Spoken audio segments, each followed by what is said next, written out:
नमस्कार, मैं डॉक्टर कंचन, senior consulting physician इन Bharat homeopathy. आज सभी का स्वागत करती हूँ आपके इस वीडियो में। चलिए, आज मैं आप सभी से बात करने वाली हूँ कि पीसीओडी और पीसीओएस में क्या अंतर है। काफ़ी लोग कंफ्यूज होते हैं कि उनको पीसीओडी है या पीसीओएस है। आखिर क्यों उन्हें इनफर्टिलिटी हो रही है, इरेगुलर पीरियड्स हो रहे हैं, क्या ये पीसीओडी के वजह से हो रहा है या पीसीओएस के वजह से हो रहा है। तो आज की वीडियो में मैं इन दोनों में अंतर आपको समझाने वाली हूँ कि पीसीओडी और पीसीओएस में क्या अंतर है। तो चलिए वीडियो को स्टार्ट करते हैं।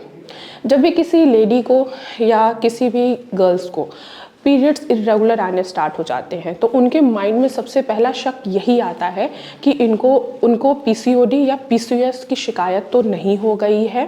तो चलिए सिंपल लैंग्वेज में मैं आपको समझाती हूँ कि पीसीओएस क्या होता है। पीसीओएस का मतलब होता है पॉलीसिस्टिक ओवेरियन सिंड्रोम।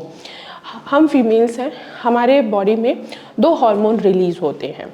कौन कौन से? एक होता है एस्ट्रोजन हार्मोन, दूसरा होता है प्रोजेस्टेरोन हार्मोन। इन दोनों हार्मोन्स के साथ साथ जो मेल हार्मोन होता है एंड्रोजन, वो भी थोड़ा थोड़ा हमारे बॉडी में प्रोड्यूस होता रहता है।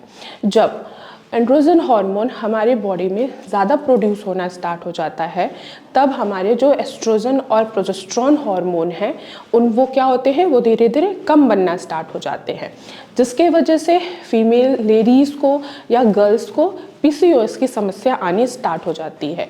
यानी कि इरेगुलर पीरियड्स आते हैं या किसी फीमेल्स को पीरियड्स आना भी बंद हो जाता है। जो मेल हार्मोन है एंड्रोजन हार्मोन, जब ये इंक्रीज़ हो रहा है फीमेल हमारे बॉडी में, यानी कि हम फीमेल्स की बॉडी में, तो जो मेल के जो सिम्टम्स होते हैं जैसे कि फेस पे हेयर ग्रोथ होना, वो फीमेल्स में भी आने स्टार्ट हो जाती हैं। यानी कि फेशियल हेयर ग्रोथ दिखना स्टार्ट हो जाता है चिन एरिया पे। दूसरा, हेयर फॉल होना स्टार्ट हो जाता है। अब जब ओवरी में सिस्ट बन रहा है तो वो सिस्ट कैसा बन रहा है? बिल्कुल पानी के जैसा बन रहा है, जिसे हम पीसीओएस कहा जाता है। अब समझते हैं पीसीओडी के बारे में। पीसीओडी यानी कि पॉलीसिस्टिक ओवेरियन डिजीज़। अब ओवरीज हैं, फीमेल में दो ओवरीज होती हैं हर फीमेल में, और ये ओवरीज में से अंडे रिलीज होते हैं। यही अंडे जब मेल के स्पर्म से फर्टिलाइज होने के लिए जाते हैं तो ये मैच्योर होते हैं। अगर किसी को पीसीओडी नहीं होता है तो अगर ये फर्टिलाइज हो रहे हैं तो क्या बनता है? बेबी जाइगोट बनता है, जो कि जिन भी पेशेंट में पीसीओडी की प्रॉब्लम नहीं होती है तो ईजिली एग जो है स्पर्म से मिलके फर्टिलाइज हो जाता है। पर किसी भी लेडीज़ को या गर्ल्स को अगर पीसीओडी है तो यही एग रिलीज तो होगा, पर मेल के जो स्पर्म से क्या होगा, वो इमेच्योर होगा, यानी कि उनसे फर्टिलाइज नहीं हो पाएगा, जिसके वजह से पीरियड्स आते तो हैं लेकिन पीरियड्स कैसे आएंगे? इरेगुलर आएंगे। कुछ टाइम के लिए आएंगे, फिर कुछ टाइम बाद क्या होंगे? स्टॉप हो जाएंगे। फिर 1 महीने थोड़ा सा लेट आएगा, या 15 दिन लेट आएगा, या 15 दिन पहले आ जाएगा। तो ये होता है पीसीओडी और पीसीओएस में डिफरेंट। यानी कि अगर हम सिंपल में बात करें, पीसीओडी यानी कि जो हमारा हार्मोन है, यानी कि हार्मोनल इम्बैलेंस के वजह से होता है।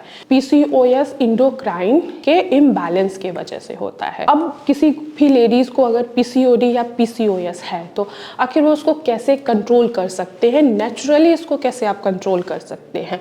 पहला है एक्सरसाइज। रेगुलर बेसिस पे एटलीस्ट अपने लिए 15 to 20 मिनट निकाल के मॉर्निंग एक्सरसाइज ज़रूर करिए, प्लस योगा करिए एंड प्लस मेडिटेशन करिए। जब आप रेगुलर एक्सरसाइज करते हैं तो जो आपका हार्मोन है जो इम्बैलेंस हुआ पड़ा है वो धीरे धीरे बैलेंस में आना स्टार्ट हो जाता है और आप पीसीओडी और पीसीओएस जैसी समस्या से निजात पाते हैं। नेक्स्ट आपको क्या करना है? अपने डाइट पे फोकस करना है।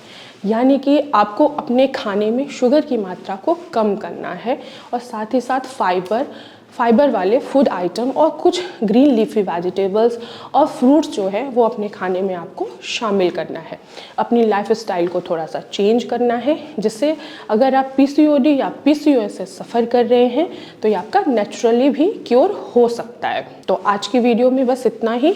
मैं आशा करती हूँ कि आप लोगों को समझ में आया होगा कि आखिर पीसीओएस और पीसीओडी में क्या अंतर है।